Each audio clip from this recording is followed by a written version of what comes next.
Out of all 16 vehicles available in the Air Ride mode of Kirby Air Ride, the overall best vehicle for speedrunning that mode is the wheelie scooter. The wheelie scooter has the fastest time attack time on every track except Sky Sands, Magma Flows, and Fantasy Meadows. The Sky Sands world record is held by Jetstar, and Fantasy Meadows and Magma Flows is held by Rocket Star. The wheelie scooter does not rely on the charging and boosting mechanic, like the Rocket Star and even the Bulk Star, but instead is able to maneuver quickly and make fast jumps. However, this is not the only thing that makes the scooter so effective on the air ride tracks. There is a glitch that can be used called the spin dash. In this game, there is a property that can allow an increase of speed when coming in contact with the walls on either side of the track. Most vehicles cannot gain any speed from coming in contact with the walls and will instead lose speed and stop like you would expect, but a handful of vehicles can do the opposite. The wheelie scooter is the vehicle that benefits from this the most. Spin dashing is a glitch that only the wheelie scooter can do, and it is the product of simultaneously spinning and charging into a wall at about a 45-degree angle. To perform this trick, you have to first head towards the wall at this 45-degree angle. An easy way to do this is to start a quick spin by moving the control stick from right to left or from left to right quickly, depending on which side that you're trying to spin dash into. If you want to spin dash to a wall that's on your right, you want to start your quick spin from going from right to left, and vice versa. As soon as your spin is started, you can head towards the wall. You can do this by holding all the way right or left.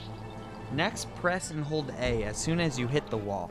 If done correctly, you will shoot down the wall very fast, but only for about a second. The game tries to shove the scooter away from the wall when the scooter is spinning, charging, and has this certain angle, but does it by giving it a short blast of speed and trying to point the vehicle forward again. However, when holding the direction towards the wall, the player overpowers the game trying to point the scooter forward due to the scooter's high turn speed when charging, and the game continues to give the scooter the high speed propulsion, resulting in a high burst of speed until the spin wears off. To get the best release off the wall, you want to release the control stick slightly before releasing A. If you release the control stick and the A button at the same time, you will still release off the wall fine, but not as optimal. Spin dashing is mostly used on straightaways and straight walls, but can also be used around curves that turn away from you. However, not all walls can be spin dashed. There are two kinds of walls. We call them hard walls and soft walls. Soft walls are walls where the game doesn't push vehicles away as hard, and are usually placed near turns, especially sharp turns, so that if a player touches the wall when trying to turn too early, the vehicle will slide along the wall better instead of being forcibly pointed forward. Hard walls can be spin dashed on, but soft walls cannot. Instead, soft walls can be wall slided on. Wall sliding is basically the same thing as spin dashing, but without the spinning. You just charge on the wall at an angle. It is slower than spin dashing, but can be useful in these soft wall situations. Spin dashing can also be used in City Trial, but since it's so open, it's not super applicable. So now that we have learned about the basics of spin dashing, let's talk about one last intricacy of this glitch. So back to releasing.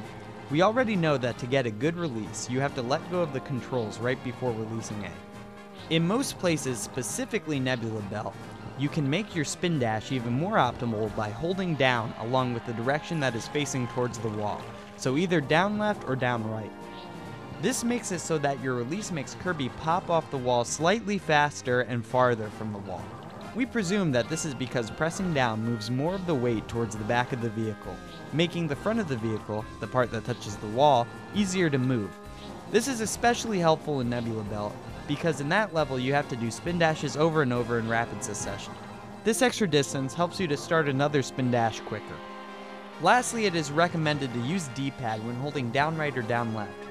This is because when pressing the control stick down left or down right, the directions left or right aren't pressed enough to perform an optimal spin dash due to the fact that the joystick inputs are an octagon instead of a square.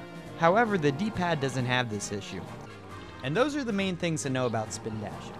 Next, I'm going to make a Nebula Belt spin dashing tutorial to go further in depth on the spin dashing in that level and to help those who are having trouble with specific parts of it. Thank you for watching. Please post in the comment section if you like this kind of video. Also, if you like this game, I speedrun it, and you could find that at twitch.tv/pearstrike. Lastly, big special thanks to one David J for helping me put this script together and getting all the information on this.